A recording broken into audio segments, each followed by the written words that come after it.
Yes.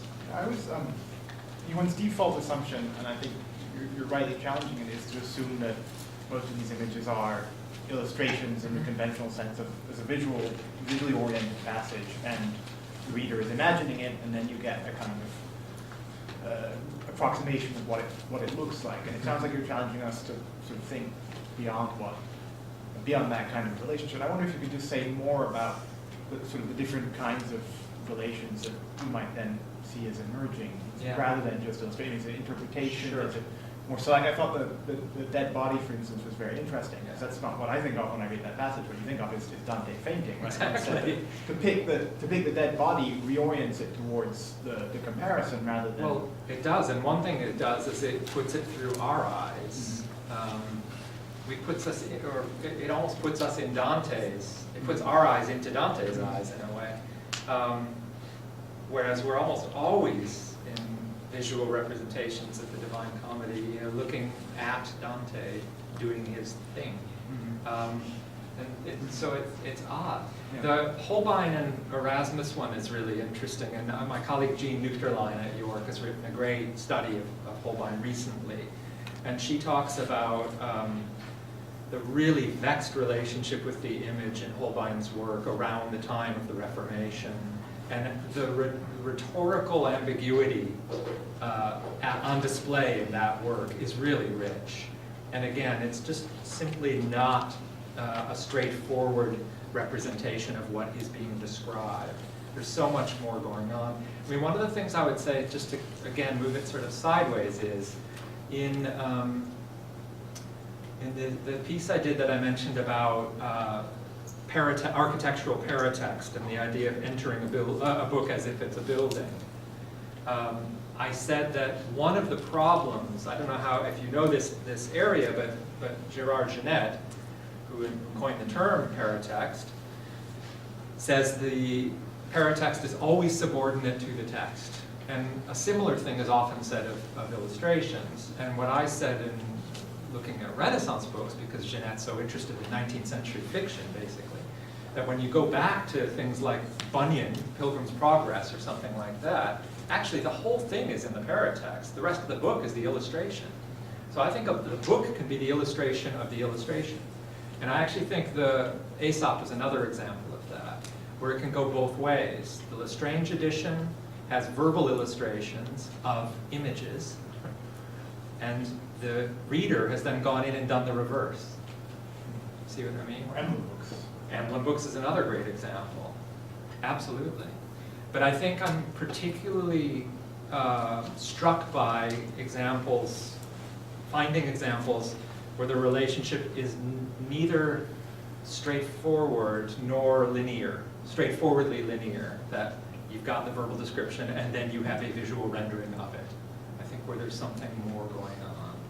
Also, there's the question of an author's visual influences for their verbal writing, which is another big area. So in cases where we know, with Erasmus for instance, the influence of visual material by people like Holbein on his later words is another important thing. So I'm just trying to get away, because it's so easy to treat these things as episodes in the long history of book illustration. And I don't want to do that. I just don't think that is the interesting part of it. So, I guess, yeah. Bill, this is a question about methods and process of gathering evidence. You have examples from libraries and examples from museums. Yeah. I can imagine how you got the examples from libraries, but how did you go about getting the museum examples? Did the fact that it was a printed book even matter to them? Yeah. It matters to you, I know. Well, this is. How'd you do this? I mean, it's been about 15 years now of just looking, hearing about things. I read the book collector issue that had Nicholas Barker's description of this purchase, and I thought, wow, this sounds pretty interesting. I happen to live in the same city, so I went over to the National Gallery. But what's more haunting in a way about your question is what have I not seen? Because the finding aids for this, I mean, the finding aids for marginalia are improving by the day, right? I mean, you know as well as anyone. We're getting much better descriptions of copy-specific attributes. We're getting books. We get booksellers like this example, the, where is it? I think it's Roger Gaskell. I stole this from his catalog. Almost there. That. You get booksellers who are now issuing catalogs of annotated collections. You got the Rosenthal collection, now at Bonneke.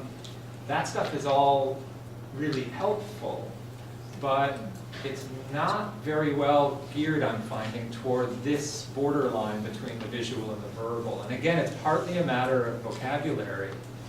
There is not a set vocabulary for catalogers in this territory. And so you really have to think, if you're lucky enough to have some kind of thing to search, what word are you going to use? And I would love to have, I mean, I've called for this kind of thing before with other kinds of marginalia. I would love to have more symposia or just conversations between the scholars who look for this kind of evidence and the catalogers who create descriptions that we use to find them. Those conversations don't happen enough, and I would really call for that. And again, especially in this area where there's so much scope for interpretation and slippage in the terminology. So I don't know if that's a good answer, but... So with the museums, was it somewhat accidental? Yes. Okay. I mean, almost everything is accidental, but no, it is. And of course, then eventually, when you're lucky enough to kind of get known for a particular interest, people write to me and say, "What have you seen at this library?" Tony Grafton has fed me all kinds of great stuff of this kind. So it's also that, just word of mouth. But no, there is no easy way to do it. Also, fortunately, a lot of stuff is not only being cataloged, but digitized. And so, the Sangallo sketchbooks from the public library in Siena is now fully digitized online. And gave me a lot to go with in terms of thinking about whether the Dante is Sangallo or not. So I didn't have to go to Siena. It would have been nice, but I did have to go to Rome because the Vallicelliana book is not digitized, not cataloged. I think we have time for one more question. There's one more. Yeah. Just one, because I mean, if you're talking about something that is not quite illustration, not quite. I wanted to work with the performance would yeah. kind of cover that. I mean, I don't mean just the sense of the theatrical sense, but as a kind of mixed media kind of thing, perhaps in the sense that it's more than music as a kind of word that approximates that kind of experience you're talking about. Yeah, I like that. I also like the way in which it captures the kind of, not just copy-specific, but sort of instance-specific nature of these things. Particularly the fact that I think there isn't just one reading in a given case, like the Gabriel Harvey Livy is a classic example where we know of at least 4 different readings, and I would call those 4 different performances of this Livy for 4 different audiences. And I think there are some really useful ways to think about that. But no, the performative, the language of performativity, I think, is quite helpful here. So I'm going to pursue that some more. Thank you. Well, thank you so much for